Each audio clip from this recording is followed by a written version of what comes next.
We have a group of college students here. Kyra Varnavas, who is a junior finance major, Ram, a junior computer science major, and Tabatha Fajardo, who is a junior political science major and a campus reform correspondent. Great to have all of you here. Let me start with campus reform, because what did you think of the haikus? Do you think that proves political bias on ChatGPT? Thank you for having me, Martha. I do think that anything that's going to be coded by humans or created by humans is going to have some sort of political bias, especially when it comes to artificial intelligence.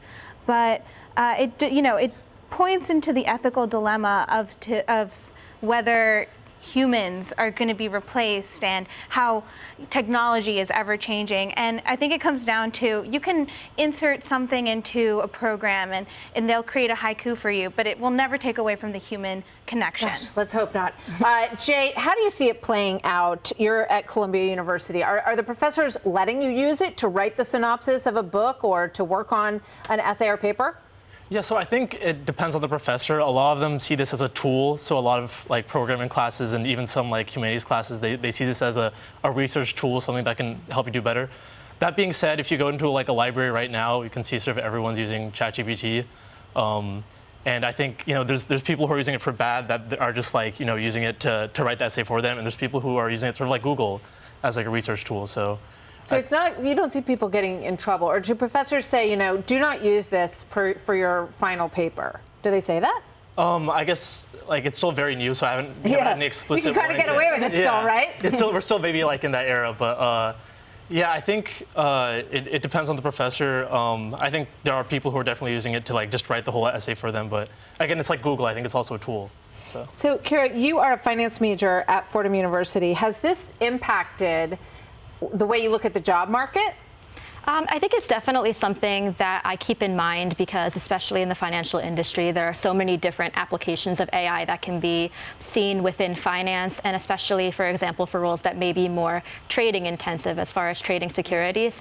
There are already a lot of algorithms that are beginning to be more prominent in the industry, and that's something that I definitely keep in mind when I'm on the job search. So what kind of job in finance do you think would be safer for you to aim for? I think it's hard to say, but what I'm currently aiming for are roles within investment management, which is interesting because some will say that AI could have a role in portfolio management and financial advising, but I'm trying to aim for some roles that are more subjective and more strategy-based rather than completely numeric and based on getting the correct price for something, because I feel that that's something that AI could be used for very much. The last thing that was in that piece by Jean was about whether or not it can take over. There's a lot of scary questions about this. So, Jay, as a young person looking towards the future, are you nervous, anxious about this? Well, I think it's scary, but I'm also optimistic that we can use AI to make a much better future. That we can use it to I don't know, send people to Mars, develop new technologies. But yeah, it's also scary. I think there's definitely risk of there's existential risk from AI that we really need to look out for and regulate. What do you think about that? Does it worry you? Does it make you anxious or nervous? It definitely worries me. I mean, a recent report by Leadership Institute's Campus Reform reported on a survey by Intelligence that states that about a third of its college-age students who had responded said that they had admitted to using ChatGPT and AI like it. And so not only have they used it, but there's a large majority of students who say that it's also considered a form of cheating. So in order to prepare to enter the job market, we need to be doing the work honestly. And so it brings up the question about academic integrity as well. What do you guys think about that? Just a quick, show of hands, I guess. Do you think it's cheating? Yes or yes? Is it cheating, Jay? I think it should be the new baseline. I think if you just use ChatGPT out of the gate, honestly, it's not a very good essay.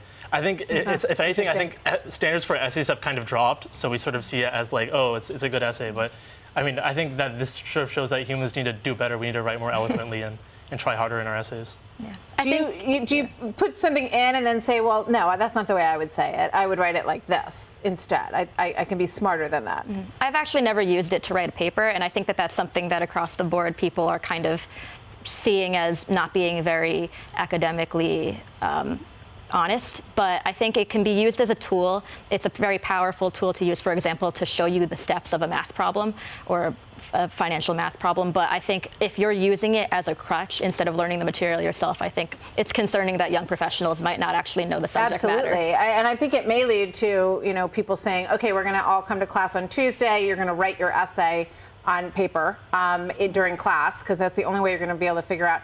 I guess one of the questions I have is that sort of, anxiousness about it that I just touched on. Do you think that this could be like something that can end civilization? I definitely am not very optimistic about it as it is right now, without a lot of regulation and with some of what has been said by prominent tech industry heads like Elon Musk about it. That's definitely something that concerns me in its current state. Yeah, there's definitely a risk of that, and it's definitely scary. But I mean, again, there's always a bright side. I think it could also bring in like a new era of civilization. That's great. All right, just a few seconds. Go ahead. I disagree. I think nothing's going to take away from human interaction. If humans are the ones coding these programs, I mean, at the end of the day, the human mind and our God-given abilities are not replaceable. Yeah, it makes you question like what's real and what isn't, though, right? When you look at stuff, you go, I don't know, is that real or not? That's what I find myself asking all the time now. Thank you so much, you guys. It's great to have you here. Good luck with your finals, because I know they're coming up. And we'll check in with you again. Thank you very much. Hey, Sean Hannity here. Hey, click here to subscribe to Fox News YouTube page and catch our hottest interviews and most compelling analysis. You will not get it anywhere else.